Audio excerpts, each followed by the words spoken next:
Hello. டே தம்பி, இந்த சேர் ரொம்ப நாளா கடையில் இருக்கு, வந்து உன்னை கையில கடிக்க எடுத்துட்டு போன எத்தனை நாளா சொல்லிக்கிட்டு இருக்கேன். என்ன நீ வரவே மாட்டேங்கிற?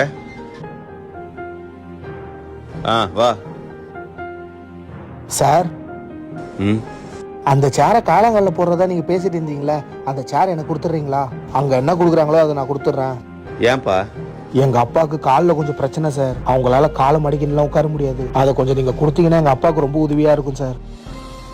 ஏன்னா இப்போதைக்கு எனக்கு புது சேர் வாங்குற அளவுக்கு காசு இல்லை. அதான். சரி சரி, காசெல்லாம் ஒண்ணு வேணாம், இந்த சேர் நீ எடுத்துட்டு போ. எவ்வளோ சார் தரணும்? காசெல்லாம் ஒண்ணு வேணாப்பா, எடுத்துட்டு போ. ஏன் சார்? இதை கைலங்கல்ல போட்டா ஒரு 10 ரூபா இல்லை 15 ரூபா வரும். அதை வச்சு நான் என்ன பண்ண போறேன்? நீ எடுத்துட்டு போ, அதுவே எனக்கு ரொம்ப சந்தோஷம் தான். ரொம்ப நன்றி சார்.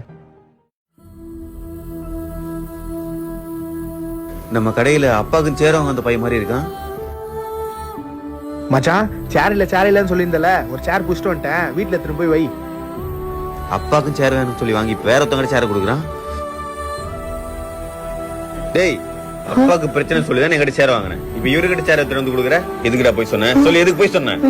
சார் ஒரு நிமிஷம். நீங்க அவர் தப்பா புரிஞ்சிட்டு இருக்கீங்க. அப்பாவுக்கு சேர் வாங்குறது உண்மைதான் சார். ஆனா அது அவன் அப்பாவுக்கு இல்லை, எங்க அப்பாவுக்கு.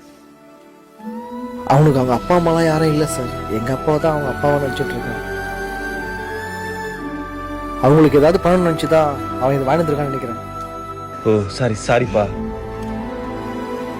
சாரிண்ணே.